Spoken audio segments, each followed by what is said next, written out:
Well, welcome back, everyone, to the collaboration space. I'm your host, Nancy Lussier.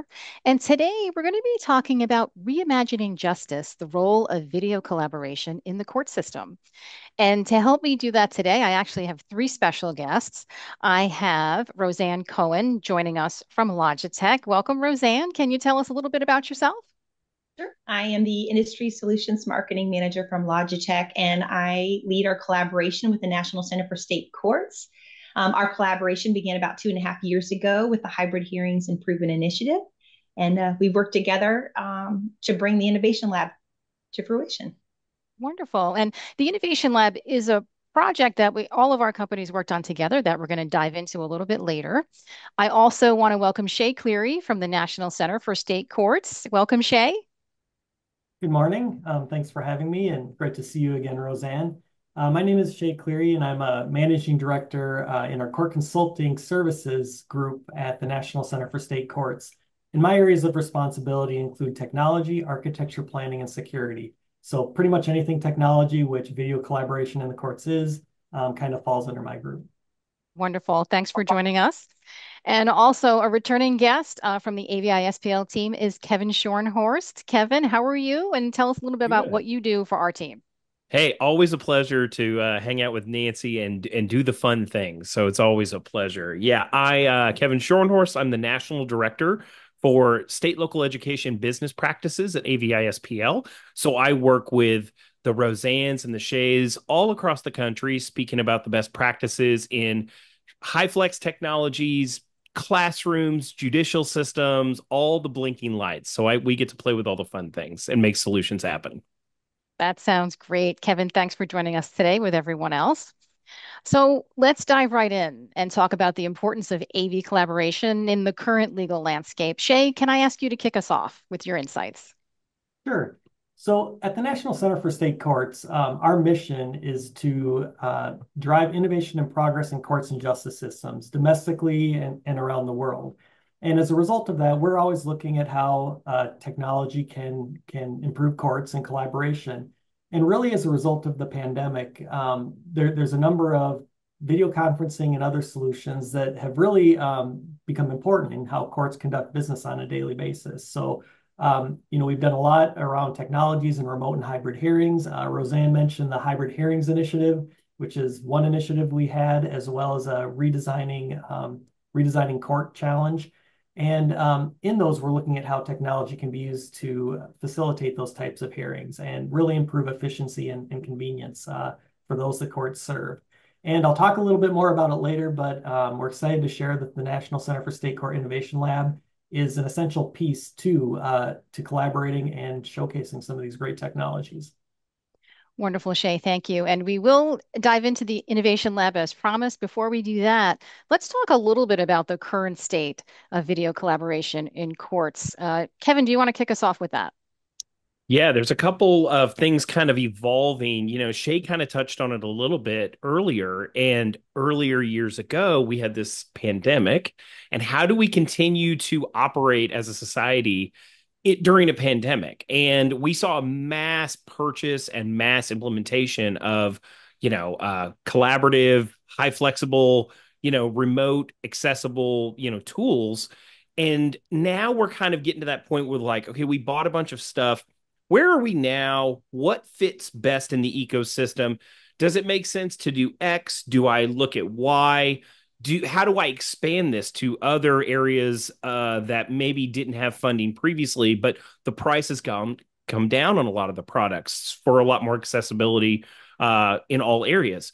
So we're seeing a resurgence and a continuation of not it's nice to have, but it's an absolute necessity to have these kinds of technologies flow seamlessly into the ecosystem so we can do things more efficiently and better over time.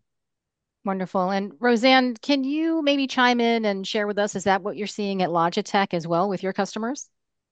Absolutely. And I think what we're also just kind of at the bottom line, we want to ensure that there's fair and equal access to justice for everyone. So technology is really an enabler in allowing courts to deliver access to justice in a more effective, efficient way. And so technology is being used throughout the court systems in the judicial process from the courtroom to the courthouse to like small spaces, hearing rooms for arraignment in a wide variety of ways. So you'll see technology in the judge's chambers. He might want to bring somebody in to have a sidebar or conversation. He might use it for bringing in remote parties. You might find our technology in small conference rooms that will allow attorneys and witnesses to participate in proceedings where they need to only come in remotely versus traveling into the courthouse. So we're saving them time, allowing them to show up, and then again, sustaining that judicial process in a more efficient way. We're also seeing a rise in hoteling spaces throughout courthouses. And another unique application is the community access points, where we're creating these public spaces where it allows the public to either come into a library or to a courthouse where they can come into a small room and participate in court proceedings that way as well. And that allows them to have these private consultations, get access to court services in a private setting, but not maybe have them drive a 2-hour distance to the courthouse or if they're in a rural community. So technology is being used to really enable services to be delivered in a more equitable way into these rural spaces, into smaller courthouses where it seemed like it was an unreachable thing to achieve previously. So I think technology is about equal access to justice, and in all of these unique spaces, all these different spaces, we're seeing a rise in the use of technology. So technology is really leveling the playing field. Say I do live in a rural area, maybe I have some transportation issues. There's still somewhere I could go locally and do what I need to do. Yep. Wonderful. Absolutely. Great. Well, let's dive into the National Center for State Courts Innovation Lab, and I'm going to let Shay walk us through that. And Shay may be sharing some pictures during his conversation. So if you are listening on audio, don't forget to check the show notes for the video version of this podcast. And with that, Shay, take it away. Sure. Thank you, Nancy. So the National Center for State Court Innovation Lab, it's a physical lab based in Arlington, Virginia, so right inside the DC metro area. And you know, I guess the impetus for the lab was really as a result of the pandemic. So I think everyone was affected by the pandemic. And in the courts, you know, courts were challenged with having to still deliver services and hold hearings when courthouses were sometimes closed. And while remote and hybrid hearings were something that some courts experimented with, you know, it really didn't go that far. And you know, in my court, we were able to basically do in 2 weeks what we were trying to do in 2 years regarding remote hearings. And you know, there was definitely a learning curve, but courts for the most part pivoted and were able to continue to deliver services. But as a result of that need to quickly switch things online, they were able to also work with a bunch of vendors that they didn't really traditionally work with as much in the court, and some new low cost, high tech solutions really came to the front, and it was almost an accelerator of court technology. And you know, many courts you know, started implementing Logitech products to not only for hearings but also to conduct meetings remotely with their workers who are now at home. So and integrators like AVI-SPL, of course, pivoted and were able to implement these solutions as well. And so in Arlington, we actually had some extra space after the pandemic as a result of you know, some of our staff now transitioning to a remote environment and not having to be into the office every day. And so we saw it as a perfect opportunity to take this unutilized space and build a lab. And we have 6 distinct spaces where the goal is to showcase and highlight technologies that can benefit courts. And you know, our ultimate goal will be to solve court problems, but to also showcase innovations that they can learn about that they may not. And one more important thing I'd like to highlight about the Innovation Lab being in the Arlington area is at the National Center, we're a global organization. And you know, not only do we do a lot of work in the U.S., but we do a lot of work internationally. And we have numerous international delegations visit the Washington, D.C. area annually, and this provides an opportunity for us to showcase things for them to see as well. Would you like to see some pictures of the lab? I think that would be great if you give us a little virtual tour. I think our audience would love it. I am going to share my screen here, and I ask that others, Roseanne or Kevin, please chime in if you would like to. So this first picture that I'm showing is just an entrance to our office at the in Arlington, and it says International and Innovation Lab. And this Innovation Lab is such a big deal to the National Center that we're actually putting it on our main doors as well, so for everyone to see, whether they're to see the lab or not. This next picture is just a picture of the frosted door into the lab. And then what you do is you first come to this public access point. And what you see in this space right away is this huge pod in the middle. And this is something that courts started utilizing to not only provide people separate spaces to attend things, but also to provide some privacy and convenience. And for people to be able to attend a hearing remotely, even if it's at the courthouse, because not everyone has the technology or capability at home, or sometimes a skill set to be able to attend a remote hearing. So some courts are providing this at the courthouse. And the benefit of this is that the technology is becoming easier and easier to use. And this provides a place for them to utilize that. And you can also see in this picture that we have a Logitech room scheduler on the wall here, right as you go into the courtroom, which I'll talk about later. And if you look down the hallway of the lab, there's, again, 5 other spaces, and we have the Logitech schedulers along each of those. So you can see at a glance if the room is occupied or if it's available. And this is something that we're seeing in use in courts, especially when there's shared spaces and maybe, a self-help center where people are meeting with clients, but they may not necessarily have a space. It's a great option for them to be able to see what's available, hop into a room, book it, and then leave. I can see all the way down the hall that those rooms are available. Very easy to see. Yes. Then the picture I'm showing now is a small huddle room. It's set up for 5 to 7 people to have a collaborative meeting. It could be utilized as an adjudication space for a settlement hearing or something similar. And it has a small Logitech huddle rally bar, which really enables everyone at the table to be seen. And one kind of design aspect that we incorporated into this room is the table. The table is not a perfect square. It's thicker at the far end and thicker at the end where the screen is and the bar, and thinner on the other side. And that's really just to help accommodate everyone being viewable and really making for a collaborative and interactive experience. And then we have a larger conference room, and this is for 10 to 12 people. And this is set up to be a really collaborative space and includes 2 monitors, which we're learning is a best practice to show content on one of the screens and people on the other, so that again, everyone can see everyone who's on the other end. They're not just this little small square that you can barely see. In this room, to facilitate that collaborative experience, we have a large rally bar, as well as a Logitech sight, which enables whoever is talking to be seen, well seen on the other end.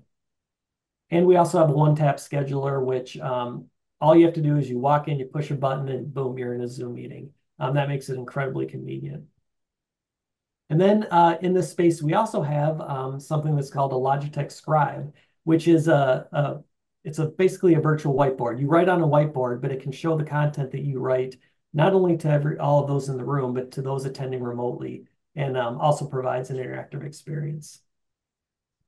And then the final part of the lab, which I'm showing here, is that we've created essentially a 300 square foot courtroom. And within this space, we have a judge's bench, 2 attorney tables, and an evidence cart. And I do want to share that the furniture was donated by Marshall Furniture. They do a lot in the court space, and it just provides us to try things in a court-like setting. There's been talk of having some mock court here, or some of the universities around the area come and utilize it. That might be a potential. Within this, we also have some Logitech equipment, as well as some Telebec microphones as well, which are a great solution for microphones and audio. And then just another picture here, and AVI-SPL was the integrator who did this, and has been great to work with along the way. So I don't know, Roseanne or Kevin, do you have anything to add on the technology in the space that I may have missed? I love how we collaborated effectively together, right? We really didn't try to put every bell and whistle into every single space because that's not always efficient. And that's kind of the hurdle we sometimes get into when we talk about standards. So what I love about our design and integration expertise and you guys is kind of, thought processes around how courts work and how we work together to seamlessly integrate the in-person experience and expand it out to the most appropriate way was just a testament to truly understanding both workflows and when working together. And of course, the Logitech, experience here, right? You've built your base around a standard of Logitech. So everything just works much more seamlessly. And we can very much leverage, and we did this with you guys, we leverage the ability of working with singular vendors and maximizing everything we can get to maximize every experience in every single space around the center. It's a fantastic space. And I think it's really important to note too the scheduling panels, because the scheduling panels is a part of when a conference or a use of a facility begins, right? Being able to reserve a space is the first step a user does. They put it on their calendar, they book the space. Or if somebody's walking down a hallway and they impromptu want to use the space, they need to know if that space is available. So the way you address the innovation and just the scheduling, first and foremost, you let users know how to schedule if a room's available. And I think that's a challenge that we all face, right? If you're in a public building, is it available? Can I use this space? So you're addressing it out the gate. And then also throughout your innovation lab, you're showcasing what throughout the judicial process or the different spaces a court house might have in today's terms with remote and hybrid court, the different types of technology they might use across these different spaces. For instance, your example of a community access point or your public access space you have here might have keyboards and mice or webcams, some special lighting. I think I might see some lighting in that space as well. So that's just an example of kind of those low cost solutions that are versatile and can be adapted to these community access spaces. And then as you go in through some of these small huddle rooms, you can do those all-in-one video bars that showcase, that's got integrated audio. And you also talked about that special table that you have, Shay. And I think what's unique about that as well is that with the Rally Bar huddle that you've got there, you've got that 120-degree field of view. So having the right camera and audio pickup range for a room that's shaped that way, obviously that 120-degree field of view is going to help get as many participants around that uniquely shaped table as possible in that session. And then I think truly the workhorse of your space is that conference room that you've got right there. You've got the Rally Bar and the Logitech site. So you have that front of the room camera experience as well as that center of the room experience. I think what's unique about this space is if you're listening to verbal arguments or you have multiple people witnesses in that same space with the attorneys, it allows you to have this natural communication or meeting flow. And so that can ensure the accuracy. If you're recording this session, it can ensure, one, the accuracy of the record, right? Ensure that the interactions are captured in an accurate way, that the audio is going to be picked up well. So you're going to be able to get an accurate transcript and recording as well from that space. And then I love the idea of integrating the whiteboard camera, because if you use this as a witness testimony room, and let's just say, for example, you're trying to say there was a car accident and you want a witness to go up and to annotate or showcase, hey, can you show me where you were in the intersection?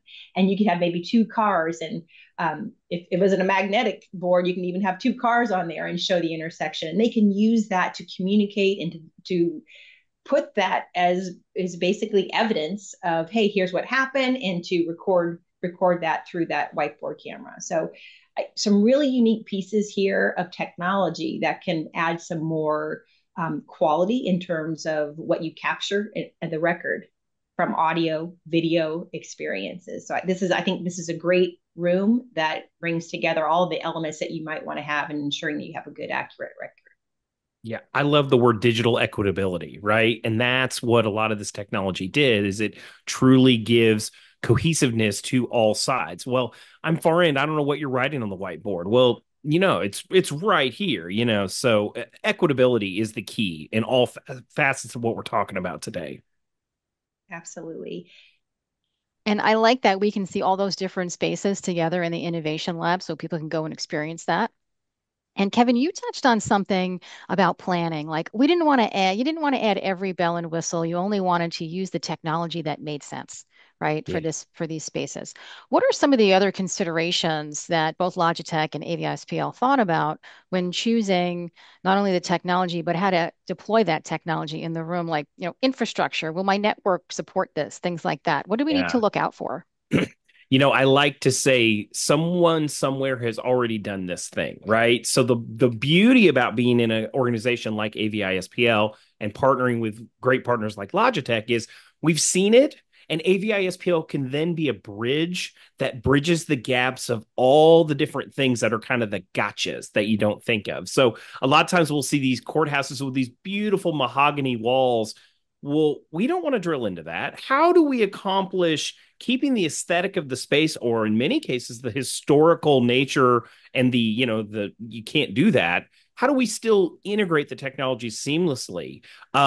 We always see lots of issues around infrastructure itself, to kind of your point, Nancy, with power, cabling runs, the IT. Will the IT network support this? And then, of course, the big one is cybersecurity, and the privacy aspects of these things are critical. So all the things that these are tried and true solutions that we have implemented all across the country and all across the world as a global AV provider.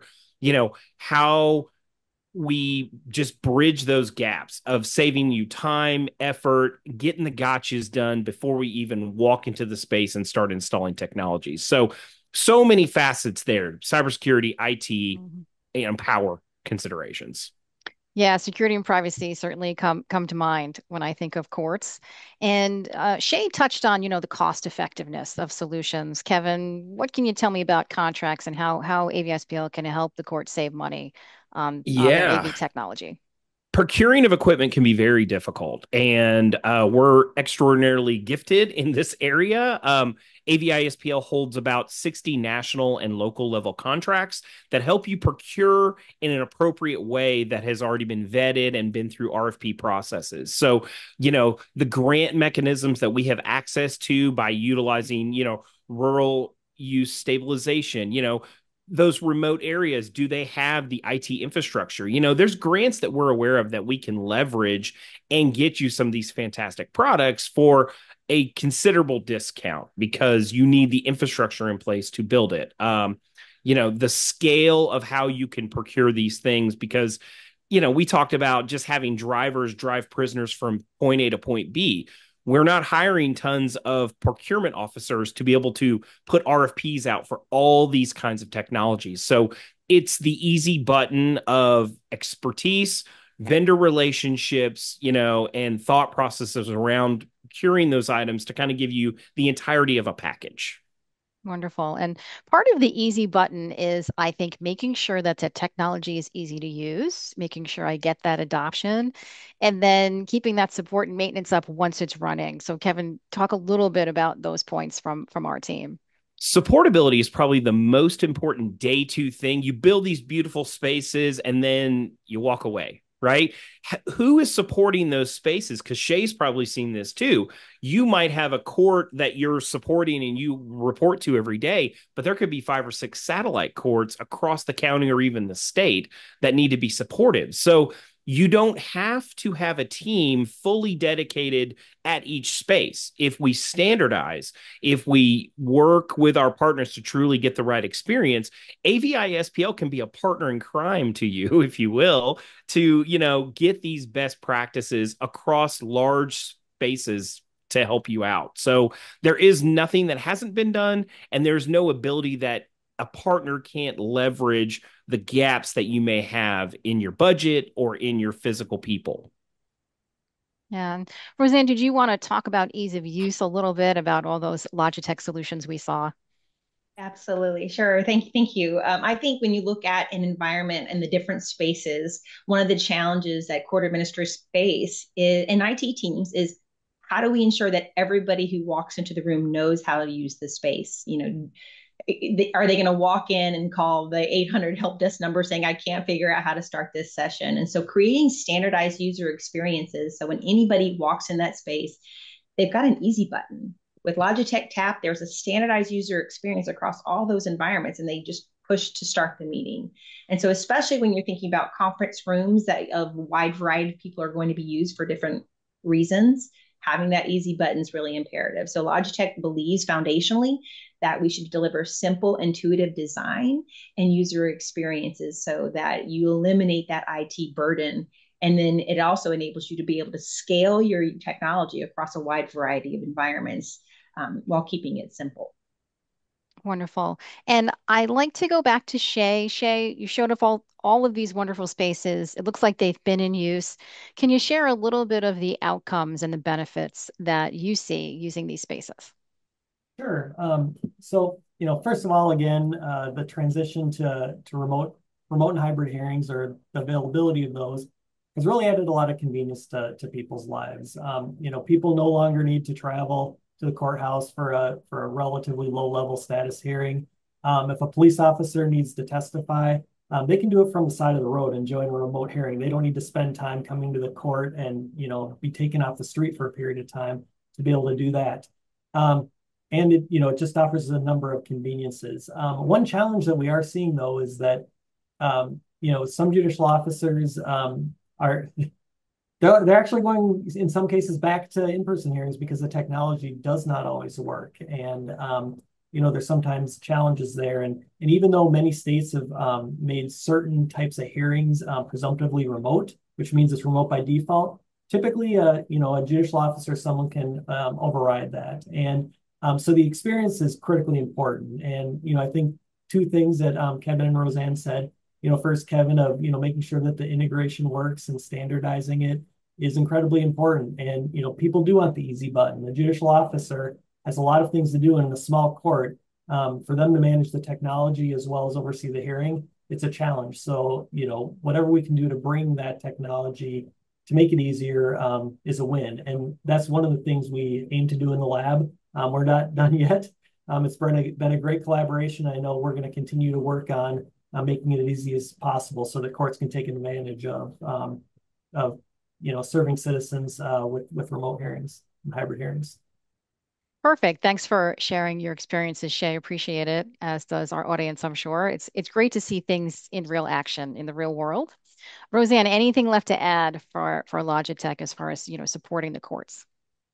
Absolutely. Well, Logitech does have a wide variety of service and support options now. So it allows courts to adapt to whether or not they want to have that 2, 3, 5 year support across their court environments. And that kind of speaks to funding, right? How are we, if we install this technology, how are we going to support it long term? How are we going to pay for upgrades and technology? So a couple things. One, those service and support options that Logitech offers through great reseller partners like AVI-SPL. But the other thing is, what types of grant and funding opportunities are there for courts to take advantage of? And Kevin spoke about that there is a tremendous amount of funding that is available to courts who are interested in upgrading their courtroom technology. And you can work with Logitech and with AVI-SPL to ensure, like, hey, help us put together a request for information or a response for these types of grant proposals. We can get you connected to the right grant resources to ensure that you can put together your technology plan, right? You might have a plan to update 1 or 2 courtrooms this year, but your long-term vision might be to update 50 courthouses across the county. So again, kind of thinking through what's needed today and then what's needed in 3 to 5 years from now, we can help you in that planning and looking for sources of funding so that you can stay current. So Perfect. that would be Thanks, the last Roseanne. edition. Sure. Yeah, wonderful. And Kevin, any parting thoughts on our work with Logitech and on the Innovation Lab? Yeah, I think that one of the great things about the way Logitech has approached the business aspect of this is the simplicity factor. Whether you're doing a mobile cart and you need to share that technology amongst 1 to 6 rooms, then you build one in your next fiscal year. You look for grants to build a few more, then you integrate a space. what's most important is that you collaborate effectively with your integration partners and think about that day two support. We touched on it a little earlier about the managed services, whether it be the managed service aspects from what Roseanne and the Logitech team could do, but the managed service, technology and personnel that an AVI-SPL can bring to the table that goes much farther, and those conversations are much deeper than an RFP response where you're stuck inside of these guidelines. Leveraging grants, leveraging contracts, collaborative approaches, because these things are not a day one and then next month it's in. Sometimes these things can take years to really get off the ground in its full completion. So, utilize the resources that make your lives easier with the technology, us bridging the gaps with you, and the day two support that a Logi and an AVI-SPL can provide for you are critical in your long-term strategy. Perfect. Thanks, Kevin. And, we talked about a lot, and I think we kind of talked full circle about all the spaces you could possibly need, as a court entity. And I think we've shown that whether it's from the desktop, the conference room, to services and supporting challenges that are specific to the court system, AVI-SPL and Logitech are here to support you with turnkey solutions. And I very much appreciate Shay sharing his real world experiences with us and with the work that we did together. So with that, I'll thank all of our guests, Roseanne, Shay, and Kevin. Thank you so much for joining me today. I think this is a lot of insightful information for our audience. Thank you, Nancy. Thanks. Thank you, Shay. Wonderful. And if you want to follow us on YouTube, you'll make sure you never miss a video episode. And you can also follow the audio feed on your favorite podcast app. Just search for the Collaboration Space. Thanks again, and we'll see you next time. For more information, visit avispl.com/Logitech